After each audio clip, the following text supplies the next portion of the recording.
Hello, everyone, and welcome to Autism Stories. I'm your host, Doug Bletcher, the founder of Autism Personal Coach. Autistic people are the true experts of the autistic experience, and Autism Stories is where we interview autistic people to learn from their stories, experiences, and get their advice. If you'd like to be notified about each week's episode of Autism Stories, we suggest you subscribe on your favorite podcast listening platform. We would also appreciate it if you could give us a positive rating and review, as it will help others to learn about autism stories. Recently, there's been lots of talk about the lack of autistic actors in film, and rightfully so. There certainly needs to be more autistic actors in Hollywood, and today we talk with Dennis Hammers about his experience as an actor in a film.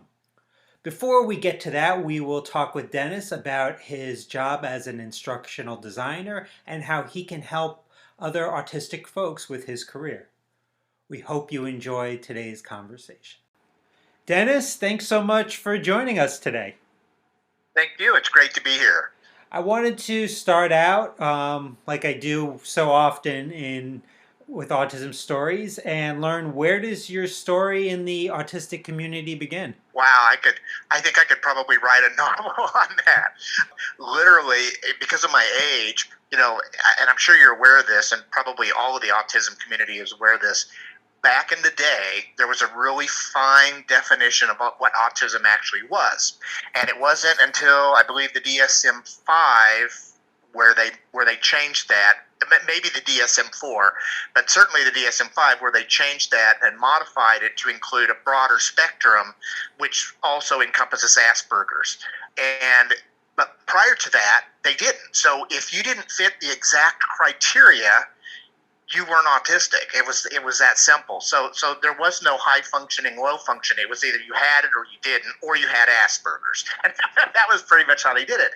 So I stumbled through my whole life, literally stumbled through, and it was to my detriment, to be honest with you. And it's not like the school systems and my parents didn't try.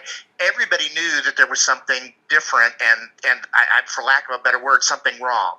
But nobody could find out what it was. They gave me test after test, and so finally, I just learned to deal with it, and I went on, and I tried to go to college in the early 80s, and it was a complete disaster. And I don't know if you're aware of this, but I also have a comorbidity of ADHD.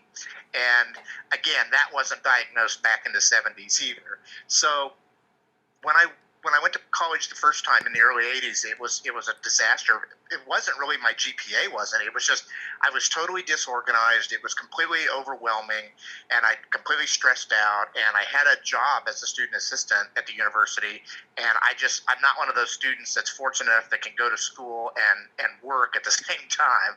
And so it became a disaster. So honestly, it wasn't really until grad school, which was just I got diagnosed with ADHD when I went back to college as an undergrad, and that was in 2007 of all dates. I mean, basically 50 years later, and that was when they found out I had ADHD. Well, that was part of the story, but they didn't really find the autism till I was in grad school, and I kept having problems. And so I was already seeing a therapist for my ADHD, and she suggested seeing a psychologist to give me some tests and stuff to see if I had autism, because she suspected that might be the case. So yeah, for me, autism didn't really, my autistic life began in the 60s, but officially diagnosed, I mean, literally in, I think, 2017 maybe. So very recently. Very, very recently. So I've been trying to play catch up, because it makes things so much more, I understand myself so much better now than I ever have, because I can put the pieces that were missing, and it's funny because the autism symbol is always a piece of a puzzle, right? So it's interesting to see that, yeah, I can see how that works, because now I can figure out my own puzzle. Since 2017, you've worked as an instructional designer, which allows you to oversee and work with creative aspects of design and development. How do you see being autistic has helped you in any way of being good at what you do? Well, the good news is that I actually kind of figured out again when I was in college that I don't know everything.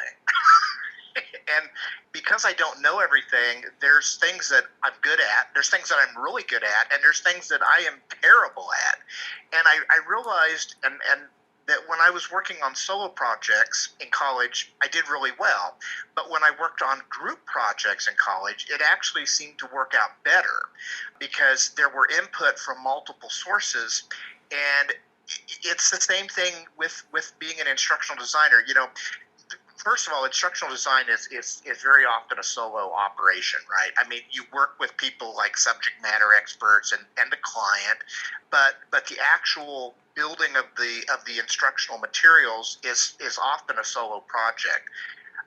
So you have that if you're somebody who is into isolation, which I do tend to be, it's incredible because you can just close your door, put your headphones on, and nobody bothers you, and you can just work away. Where it gets interesting is when it's a larger project, and again, falling back on school, this was also the same at college. When you're in that group environment, you have a whole different set of rules to play by, right? Because as you well know, being self-employed, when you work on your own, you're your own boss. You make the rules. You decide how and when you want to do stuff. When you're in a group, it's not like that, right? I mean, people are depending on you to have certain things done by a certain period of time. I think we all know what a Gantt chart is, right? So I mean, we have these deadlines and things, and but from an instructional, from a creative director standpoint, it's very interesting because again, it kind of puts me in charge, and a lot of times it's hard to see the big picture.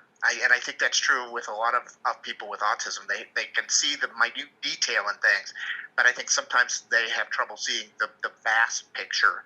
And when you're a creative director and you're overseeing the different aspects of a project, it's basically like being a project manager. It can often get overwhelming. And one of the things that I have found is by keeping, and this almost seems contrary, but keeping the doors of communication open. That's if you're not sure what somebody's doing, check in with them. And if they and tell them. I always tell my teams, look, if you think I'm going off course from what we've set up, please let me know because that helps guide us and certainly me, to keep on track. Because one of the things about autism and ADHD is you can run multiple channels simultaneously, and the thing is, a lot of times you don't have control over those individual channels. So you might be talking about one thing, and the next thing you know, you're on a completely different subject. So that's I think what makes being an instructional designer unique is there's so much variety. It can be a really finite, tiny little project, or it can be a major project where you've got multiple interests involved, and everybody's working together to create the end product. Initially, you got your Master's of Science in Instructional Design and Technology from Emporia State University. Why did you initially decide to, get your master's in this field? Well, believe it or not, it wasn't my first choice. In fact, honestly, I didn't even know what an instructional designer was. One of my professors, I was talking to one of my professors when I was an undergrad, and I said, I've actually considered going on to grad school and getting my master's degree. And he goes, really? Yeah. So we talked back and forth, and he finally said, he goes, have you ever thought about being an instructional designer? And I said, well, what's an instructional designer, right? And he said, well, an instructional designer is somebody who kind of develops instructional materials for businesses and or colleges or schools. It could be K through 12, or it could be postdoctoral. And he says, but there's a lot more to it than that. There's the learning theories, there is the research. Not all instructional designers build materials. Some of them are total researchers, although personally I suspect that those are all educational doctors and PhDs. I don't know that very many Masters of Science students, or Master of Arts for that matter, do a lot of research. But nevertheless, the avenues are there to go into that section. And so I did my own research after we talked, because I was still kind of skeptical. And the more I read, I thought, this would be an actually pretty interesting field because one of the things that I found interesting, and this is again personal, where it came out of when I was in school, grade school and junior high and high school, was that when you don't learn like everybody else, you feel totally left out, right? You're completely off. And after a while, in the old days, the teachers would just ignore you, right? They would just, whatever, don't cause problems and just whatever. I used to get passed grade to grade because of that, right? I mean, I could get D's and F's and I would still find myself in the next grade level. And this was back in the 70s. I mean, people just say, oh, well, schools are dead today. No, schools were, had problems back in the 60s and 70s too. So, but my point is that I realized that maybe as an instructional designer, I might be able to help shape curriculums or instructional materials for people on the spectrum. And I think that was one of the things that made me really, really want to pursue it. And so here I am. Mm-hmm. Now, I don't know where my life would be without creating new ideas, new projects. It's pretty essential for my existence, projects and ideas that I really believe in. And creativity for you just, I don't think, is at work, as you have an interest in acting and playing the piano. Would you say that creativity is, like, how important is that in a driving force in your life? I think it's a very important driving force. In fact, I find myself irritable if I'm not creative at some point. Now, it doesn't have to be an everyday, all the time thing, but I haven't touched my keyboard since I was in grad school. Not because I haven't wanted to, or I really have wanted to, but it's dying of old. It's an electric keyboard, and it's dying of old age. It goes back to like the '90s and has like a million hours of play on it. So it's like it really needs to be retired, right? Although there are some sounds in it that I really like. But yeah, so I mean, it's just a case of saving up the $3,000 to go buy another keyboard, and unfortunately, that's not at the top of the list. But as far as creativity in general, yeah, it is extremely important. Acting, I found that acting is kind of a release for me, right? And I know that we'll be talking about that a little bit more detail down the road, but so I don't really want to jump ahead. But yeah, acting is a way of expression without having to be yourself if if you can do it. And I'm going to stop there on that because, like I said, I don't want to jump ahead. But yeah, so definitely creativity is very important, I think.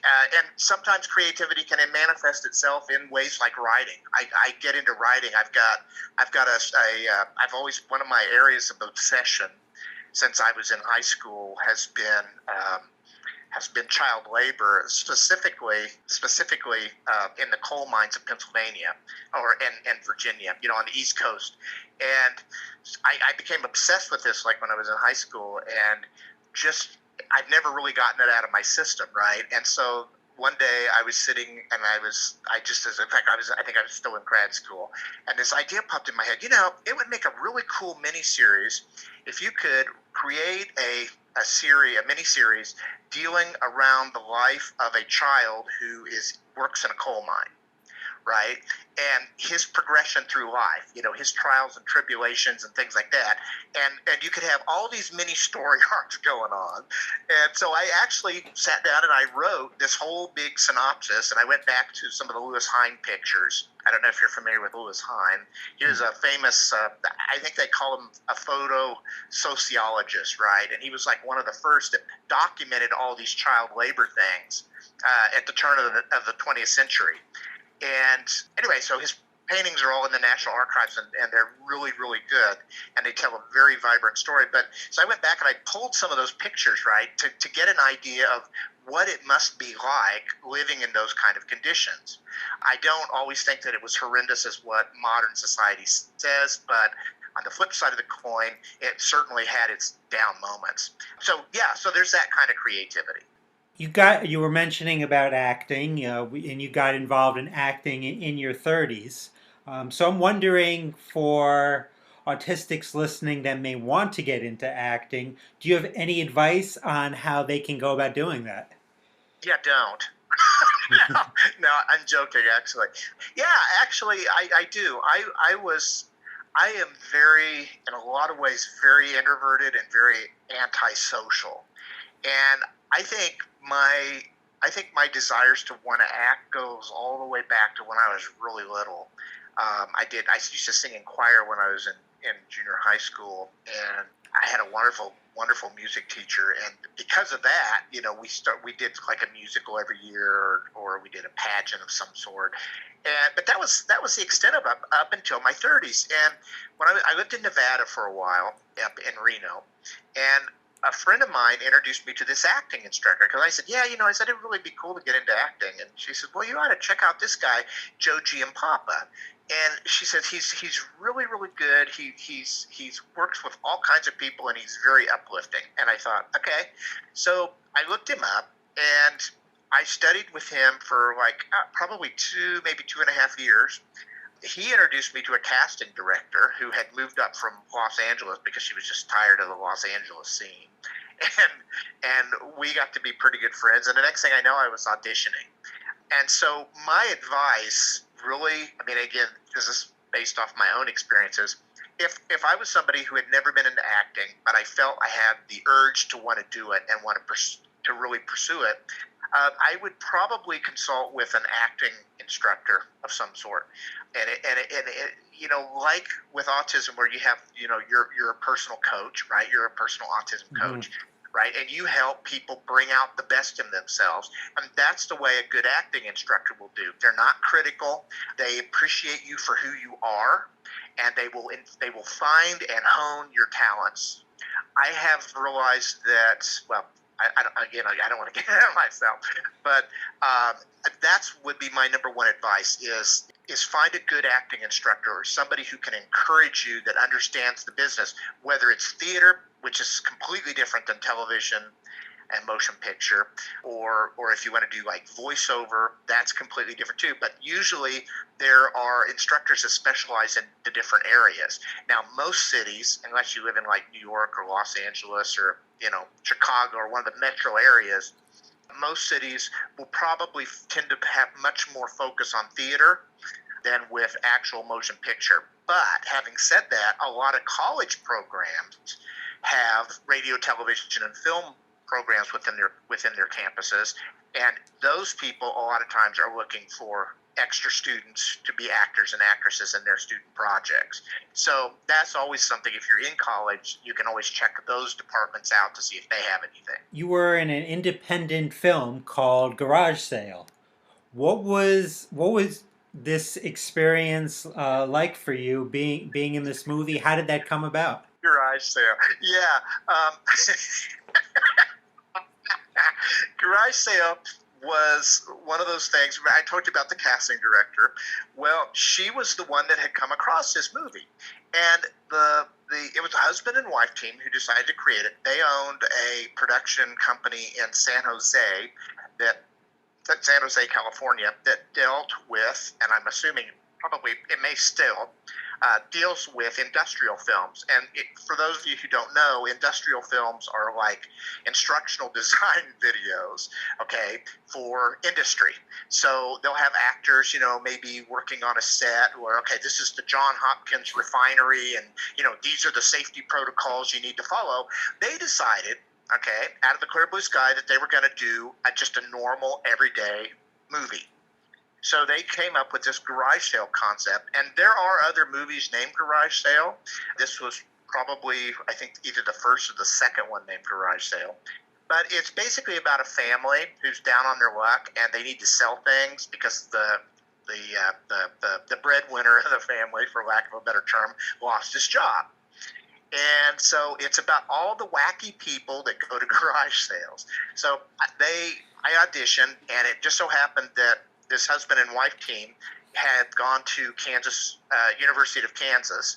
And so when they found out I was originally from Kansas, they said, oh my gosh, that's so cool. And we talked. And so the next thing I know, they're offering me this part of the Thin Man, which was like a day player role. I think it paid like $350 for like 30 minutes worth of work. But it was awesome, right? I was there for like 7 hours because nothing ever goes right on a movie set. So it was from that aspect, it was a wonderful, wonderful experience. It was also, and this was one of the reasons that I was laughing when you first asked me this question. It was also one of the most terrifying experiences. Um, it was very, very, very overwhelming. When you get on set, if you've never been on a set before, there's just so much stuff going on. Even in a small production, there's a lot of stuff going on, and there's makeup and there's costuming. And unfortunately, I didn't really have to do costumes. I pretty much wore what I had, but there was all the makeup and the reviewing of the scripts and the camera people. They had to mic you up. They ran two different mics, right? So you had one of those wireless mics tucked in your belt, and then tucked in your shirt, it was a hidden mic. So that was your primary mic. And then, of course, they did an overhead mic. And it was very overwhelming. And I think I didn't have a meltdown, but it just took me away, right? I was just so consumed by all the coolness and the anxiety simultaneously. And I think that it caused me to lose myself a little bit. Well, okay, maybe a little bit more than a little bit, but it was fun. It was definitely an experience I would do again in a heartbeat. We initially connected on LinkedIn, maybe a month or two ago. I can't remember. Time goes so fast, it seems. It does. And you posed what I thought was a really interesting rhetorical question regarding acting and autistics that I hope you'll now answer for me. And you said, how can I act as, for example, the thin man in the garage sale when I'm trying to act quote unquote normal? Can you explain what you meant by that question? And now, can you answer your own question for me? Well, it was rhetorical, and as Troy on your other show pointed out, he was an actor, is an actor, and doesn't seem to have any problem with it. So I have to kind of back that statement off a little bit. Nevertheless, I do think that there's a lot, I think with autistics in general, including myself, and maybe you as well, when you were younger, right? We try to conform to society, right? We try to act the way that everybody else does. We try to not be different. I mean, at least this is the way it used to be. And I think probably still is to some extent. And because of that, we don't think about being ourselves, right? We're always molded into something. And I'll be honest, I learned social skills by watching tons of television. The funny part is I didn't watch age-appropriate television when I was younger, so my social skills were adult when I was like 10. I mean, I was acting like an adult when I was 10 because this is, John Wayne did it that way, and and Bill Shatner, we got to do Bill Shatner, right? so this is the way Bill Shatner acts, and so. Yeah, that's how I learned social skills. And the bad thing about that is that I was never myself, right? That was my normal. Well, then, of course, as I got older and didn't really watch so much more TV, I did start watching my peers a little bit and trying to emulate their behavior, both good and bad in some instances. And because of that, I never felt like I was myself, right? I can't hand flap in public, right? I mean, we can hand flap in our house. Nobody thinks anything about it. We can rock back and forth repetitively. Nobody thinks about it. But if you do this in public, even though it's yourself, even though you're being yourself, the mores of society won't, they still have a somewhat of an intolerance, I think. They just think, and we don't really want to, we really want to feel different. So because of that, how can you be something else when you're trying to act the way everybody thinks you're supposed to act, right? And it comes back to that rhetorical question. And I think to answer that, I think you have to learn to let yourself or your model of yourself go, right? Because when you're acting, you take on another character, okay? So like in Garage Sale, my problem came up. I first of all, I didn't have a large script to work with, right? Because this was a small part, so it didn't have a lot of detail to it. So unlike main characters where you've got, you can build an entire life around a main character, this was not the case with this character. And because I was a novice, I didn't understand that even when you have a small script line, you can still create whatever character you want. And if the director doesn't like it, he'll say, "Hey, can you do it this way?" Right? So I didn't know that at the time, and that's why I think that it's extremely difficult to act when you're trying to be normal. You've got to learn to let your preconceived notion of what it's like to be normal go. You have to get rid of it, and then you have to absorb. You have to absorb in the character that you're supposed to play. And the thing is, if it's well defined, and Troy touched on this too a little bit, if the director defines it well, it's easy to do, right? But if you have to think of it from scratch, when you don't have a huge script to follow that has tons of detail on this character, it's like, okay, but I'm a blank slate now, right? So because I've removed my own self, and I obviously can't be my autistic self, so who then am I supposed to be? All I have are a few words, and those words, and again, this is from a novice perspective, right? Those words don't really give me enough to build on. The reality is, though, and I think veteran actors will tell you, whether they be neurotypicals or on the spectrum, I think veteran actors will tell you, but that's where the art of acting comes from, right? If you don't have that information, you make that information. Draw on a little bit of Bill Shatner, or draw on Patrick Stewart, or draw on John Wayne. Take little elements of those people and combine them to create your own unique character. Mhm. Now, for autistics out there that are listening to this interview that may want to get into acting or are already acting, what advice would you have for them, how they could be good as an actor or improve as an actor? I think, depending on where they're at on the spectrum, I think that the best thing to do is to never stop. Right? It's a constantly improving craft, and it's like being a musician is the same way. Right? The more you practice, the better you get. And if you want to do screen and television, okay, I would recommend taking your iPhone and propping it up somewhere and practicing in front of that iPhone constantly, right? Even if you're ad-libbing stuff, even if you're just, because this is one of the things that really helped me when I was in picking acting classes, was being able to see how my movements occur and then watching them back and having an instructor sit with me and say, okay, that is a perfect example of being angry, but we're not really angry in this scene, right? Because we all know your closed ideas when you cross your arms across your chest, right? Or you're mad when your hands are on your hips. We've all learned that, especially being on the spectrum when you go through those little cards with your therapist or your parents, and they're showing you when you're a little kid. Okay, what expression is this face showing? Yeah, so I would say never stop practicing. Never stop practicing. You can never be too practiced. I guess that's just kind of the best. That's the way to get better at anything. Just keep I at think it. so. I think so. Absolutely. Absolutely. Well, Dennis, I really enjoyed the conversation. Thanks for making time for me today. Not a problem. I really enjoyed being here, and I'd be happy to come back anytime. Thanks so much to Dennis for this conversation. If you're interested to learn how Autism Personal Coach can help you beyond this podcast, you can find a link to book a free call to learn how we can help to coach you to reduce your daily overwhelm and get the things that you need and want in your life. So book a Zoom call with me today. If you'd like to be notified about each week's episode of Autism Stories, we suggest you subscribe on your favorite podcast listening platform.